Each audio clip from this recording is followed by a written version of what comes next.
I want you, I want you, I want you. Yeah, you're pretty.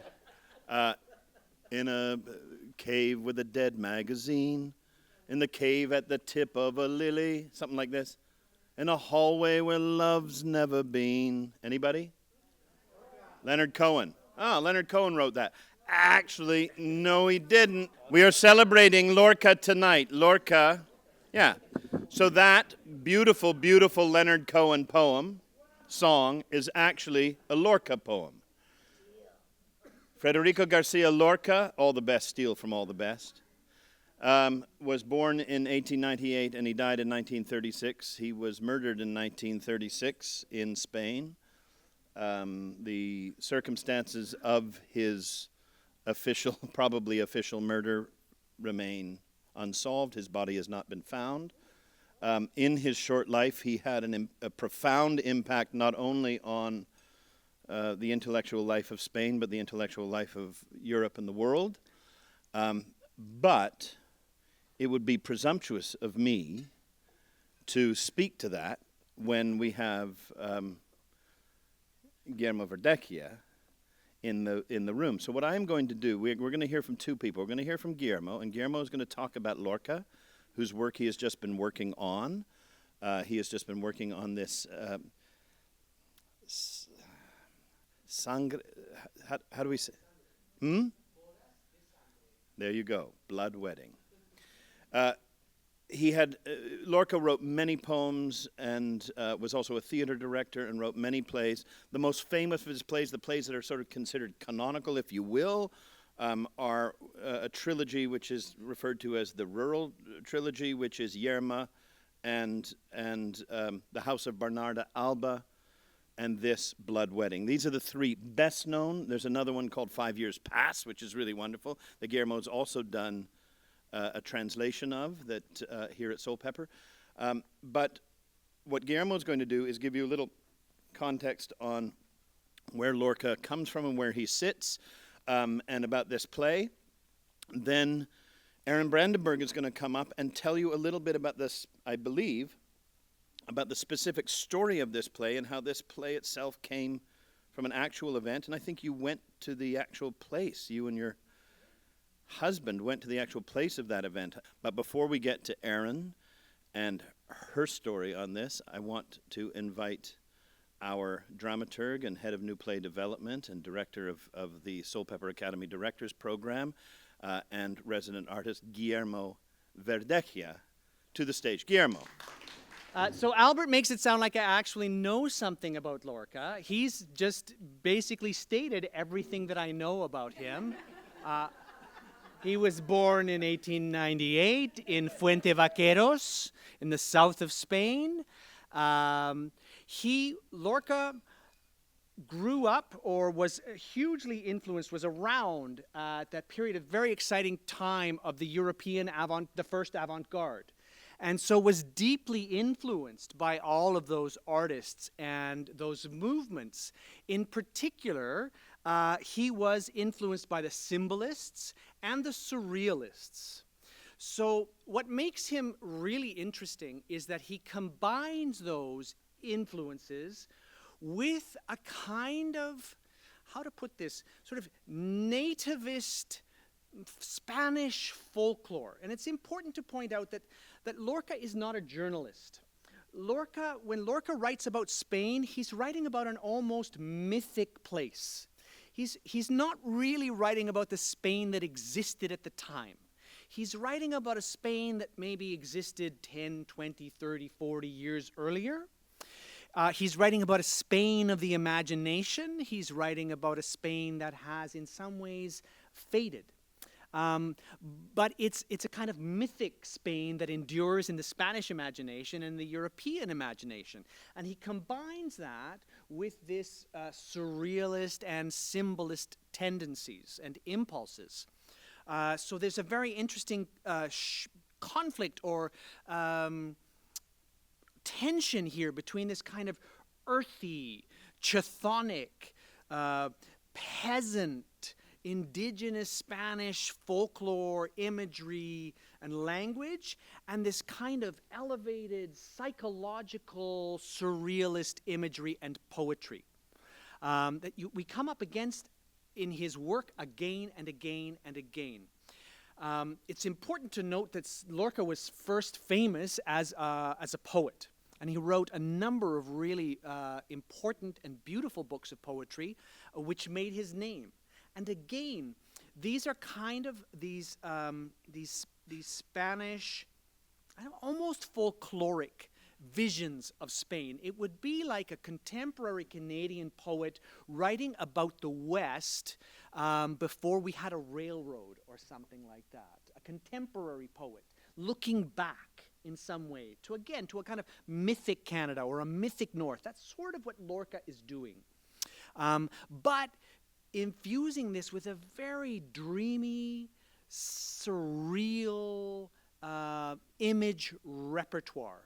So Lorca was great pals with Salvador Dali and with Buñuel, the great Spanish filmmaker. And so they were a huge part of his, not only his education, but his practice. And a terrible tension with him, because they made terrible fun of him when he wrote this book of poetry, the Romance. They thought it was ridiculous. It was like, what are you writing? It was like, basically, you're writing cowboy poetry? Are you a European, or are you in the 20th century or not? And they ridiculed him for this work, which ironically he was celebrated for all over Spain.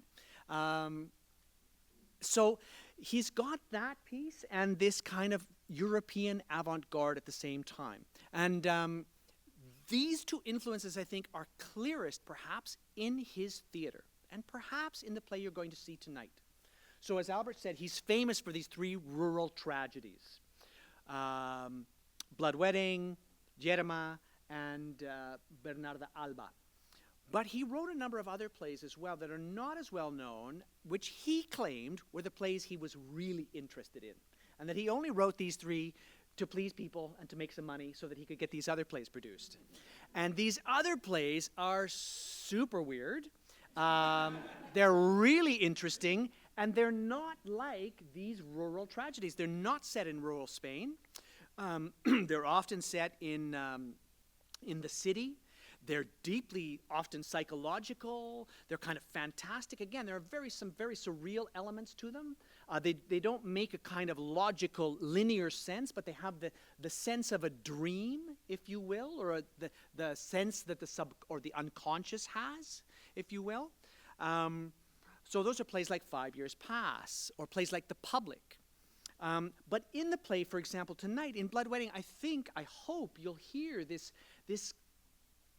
clash or this meeting between this earthy, dusty, rural Spain and this other world that Lorca is in touch with, which is a world that is elemental. It's blood, it's the natural elements, but it's also fantastic. There are aspects of otherworldliness to it. There are aspects of prophecy to it. And the language is not the language. Again, as I said, Lorca was not a journalist. It's not the language of Spanish peasants in 1926. He's writing a kind of heightened language. So he's bringing all these things together. He's bringing the Spain of his day, the Spain of his parents, and the Europe of the avant-garde together in his work. And I hope you'll tell me whether that you can hear this in the show you're about to hear tonight. Lorca was killed in 1936 by the Phalange, by the right-wing Phalange, the fascists essentially, probably killed because he was clearly a left-wing sympathizer and probably because he was homosexual. The other thing I think that's really interesting about Lorca is that, kind of like Tennessee Williams, he writes amazing women. The roles he writes for women are extraordinary. Bernarda Alba has 7, 8 roles. They're all women. They're all astonishing. Spanish playwrights, it's interesting. You go back to the Golden Age, Spanish playwrights wrote, perhaps because they had women playing these roles prior to women appearing elsewhere in Europe on the stage. In the Golden Age, in the 1600s, playwrights like Lope de Vega wrote fantastic roles for women, with great, meaty parts. But Lorca writes some really, really interesting parts for women. And like Tennessee Williams, some people have suggested that perhaps, I should be standing in front of this so they can record it. Okay. Some people have suggested that perhaps Lorca's position as a closeted gay man gave him some insight into the lives of women in Spain, which were, if not closeted, cloistered. Women had some fairly restricted lives. And so that, if nothing else, Lorca had a sympathy for their position. Or perhaps, as an oppressed minority, had an understanding of the kind of oppression they lived with. So I think he's an absolutely fascinating voice, character, thinker, poet. And maybe I'll just leave you with a tiny, tiny taste of one of his poems, if that's all right. Do we have time? That one's a bit long. They'll wait. I like your attitude. Voices of death resounded near the Guadalquivir, ancient voices which surround voice of manly carnation. He nailed through their boots bites of wild boar. In the fight, he leapt like the slippery dolphin. He bathed in enemy blood his crimson tie, but there were 4 daggers, and he could only succumb. When the stars nail spears on the gray water, when the yearlings dream Veronicas of gilly flowers, voices of death resounded near the Guadalquivir. I'll leave you on that cheery note. Thank you, Guillermo. Thank you. Wonderful. Thank you very much. So the next artist you're going to meet actually grew up in rural Ontario, in Mennonite in Ontario, in Leamington, as I mentioned earlier, in farm country. So you are going to meet an artist who approaches this work that Guillermo speaks of, that comes from this mythical rural Spanish place, and you're going to have someone who comes from an actual place where her mythical life goes back to rural Ontario, and she's going to tell you how we take those two things and get what you're going to see tonight. Ladies and gentlemen, Erin Brandenburg. Okay, so how do we get from rural Leamington to Spain, or how do we get from Spain to Leamington? Luckily enough for me, I got to take a trip to Spain as part of my experience here in the Soulpepper Academy. I had a trip abroad that it was, all of us were given some funding for some artistic development.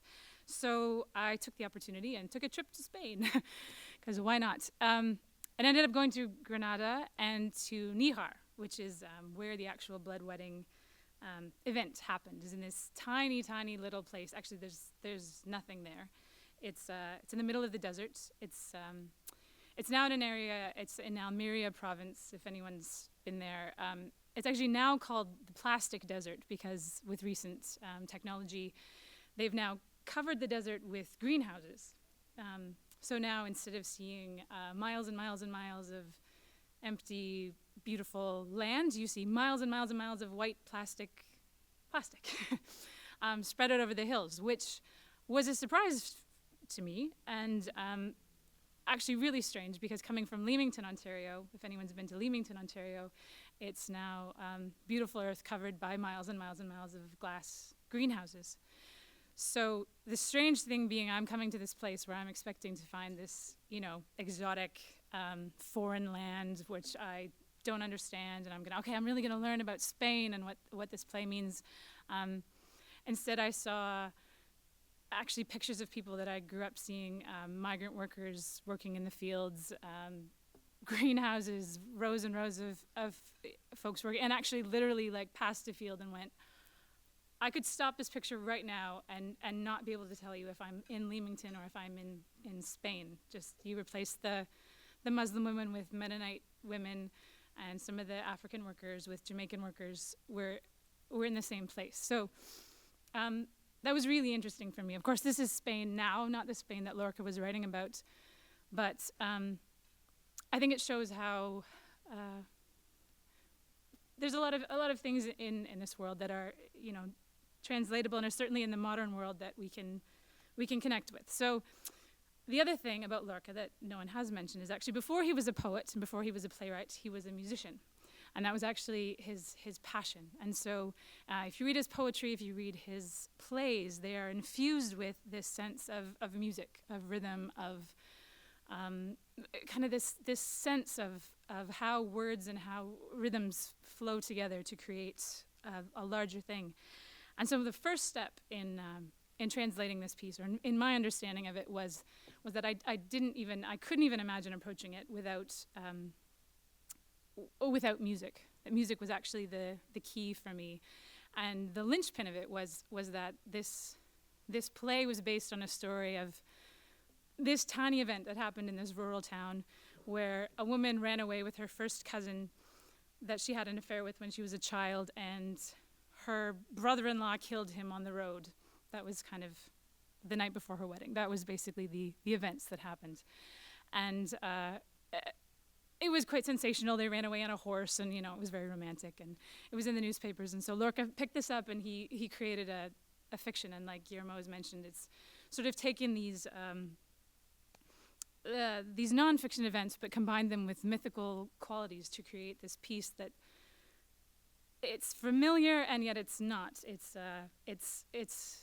stories and characters that you've seen before, and yet they don't quite sit the way you want them to sit, and the love story just doesn't quite do what you expect it to do. So all this was really exciting for me, and the way that I imagined it is the way that I think a folk song or that a murder ballad is translated and passed through time, and that you can have something that's an instigating event that happens in England, and that becomes a ballad, and that gets passed, you know, down through the years and through artists, and each time it's reincarnated and recreated for that time. And so you have a song like In the Pines, which started off as an English murder ballad, and, you know, can now be done by Kurt Cobain or Lead Belly and still have the same mystery and resonance and still speak to us. So that was our starting point for approaching this play. It's like, how can we find a way to retain the potency, the drama, the passion, but not feel like we have to set it in Spain, which is